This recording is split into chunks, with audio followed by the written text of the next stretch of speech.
Hey guys, I've been getting a lot of questions in the group about tracking your kids' progress. So I wanted to make a short video to show you the difference between the homeschooling plan and the teacher plan. I know that this is a huge thing that goes back and forth every day. And so for me, I wanted to try every account out there just because I'm answering a lot of questions and I wanted to know that I was telling you the right thing. So I'm just going to briefly show you what you see when you log in to both a homeschool account as well as a teacher account. Okay, so when we log in, it brings us here to our dashboard. Um, you're going to notice whether you have the teacher plan or the homeschooling plan that I'm in right now, that this looks very similar. So it's going to look exactly the same. The only difference is that in the teacher account, you're going to have something that says teacher tools right here. And the two tabs right below it are going to give you some teacher options that you don't have in other accounts. Again, this does not mean that the teacher account is the better account. It just means that if I had, say, 200 kids in my classroom, like in middle school, we had a lot of children between all of our classes. And so that is why I Study designed that teacher account. I know that several people have said that they have more than one student, and that is why they're using the teacher account.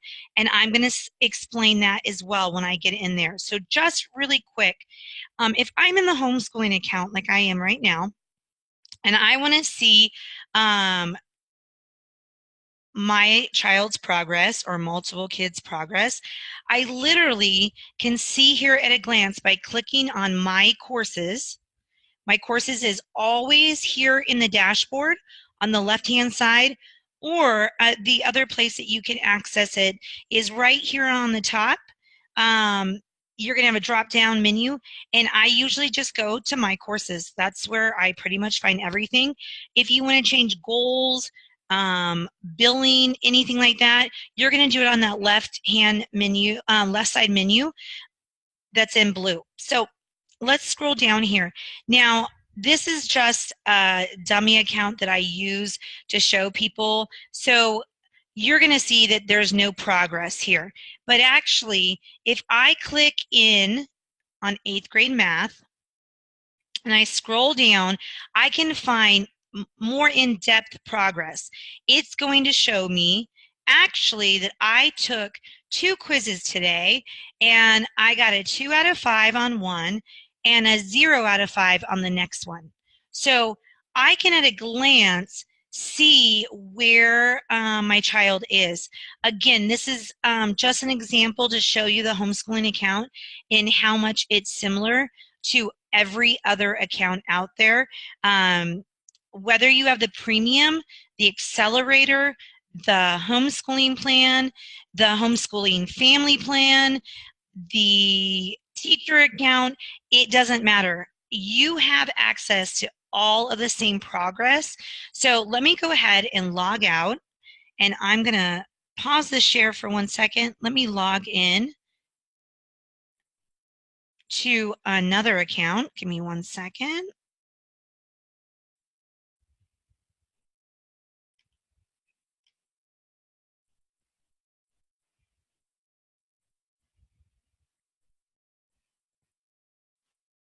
I apologize.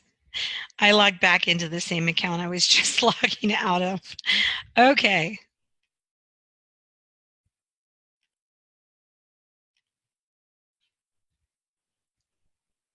Let me start the share again. All right. So if you have a teacher account, you're used to seeing this when you log in to the dashboard. I'm going to go ahead and hide this just for a second, but you can see that it is pretty much exactly the same. The only thing different is that you're going to have this extra green bar here of teacher tools, and that's these 2 tabs right here. That's the only difference that you have in this account, because again, it's an added feature. You're paying for the feature if you're using this to supplement in a classroom. Maybe you teach a co-op, and so you want to use this to supplement that, well, that's an amazing way to do it. And you would create custom classrooms. In my opinion, you would never do that if you have your own children. You can do that for your own children, but the way that Study designed their program is that they did the work for you. They created the courses that include the lesson planning, the grading, the progress tracking. They've done all of that for you. So again, I'm going to click on My Courses, just like I did in the other account, and I'm going to close the details so that I can see right here, just at a quick glance, that this student did 6 out of 162 lessons, or as you go down, you can see that that bar will continue to move. Let me see. I don't really have one in here that is further along. We're going to click on Spanish. There's 4 lessons done. Again, I'm going to know right there whether, they did those lessons that they were supposed to today, but then I can also see right here what they scored. So if I wanted to know on this one, 4 out of 5, okay, what did they miss? I want to go over it with them. I can look down here, and as you can see, they missed this question. The Spanish vowel E most sounds like which English vowel? I can click here and I can see the explanation of the correct answer. I can also click here to watch the correct answer. It's going to take me back to the part of the video that explains the answer. Love, love, love that about Study. And then your child can retake the quiz again. And 80% is a passing score. Obviously, if you're using this for middle school or high school curriculum, you can choose what you want your student to do. That you can say you need to take it as many times until you score 100%. You could say 80% is good enough and move on. If you were having your child take it to earn college credit, you can once again say 80% is passing, but I tell my daughter that she has to go and watch that video, the part in the video of the correct answer. Or what I can do is I can go back and say, what is the Spanish word for vowels? I'm going to go back up here. I'm going to go back to video. We're right now in quiz. I'm going to go back to video. And when I click here, you will find that below every video is the transcript of everything that the teacher said. So really quickly, I'm going to be able to find the answer. So again, I tell my daughter she needs to either come look up and prove her answer by finding it in the text, or she needs to watch the answer in the video. However she wants to, but she needs to score 100%.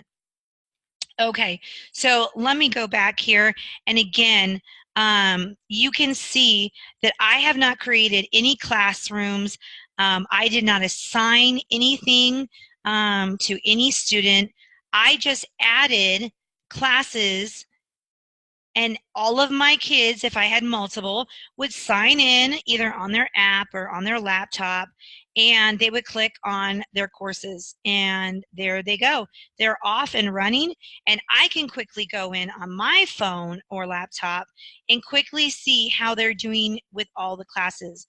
Now, if you have a child that is taking 8th grade math and somebody who's taking college algebra, you can have 2 kids in one account. That's not how Study designed it.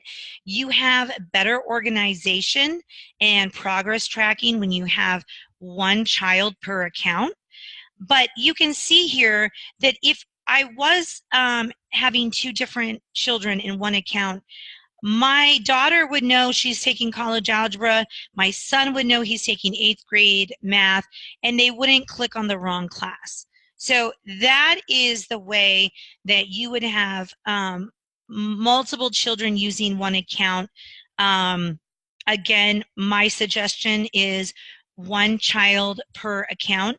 But if you're already signed up for a teacher plan and you want the option of not assigning any lessons or chapters or tests, this is the way you would do it. You would have all your classes right here at a glance to track progress, and then you would also be able to click inside whatever course you want to see how they're doing on their quizzes.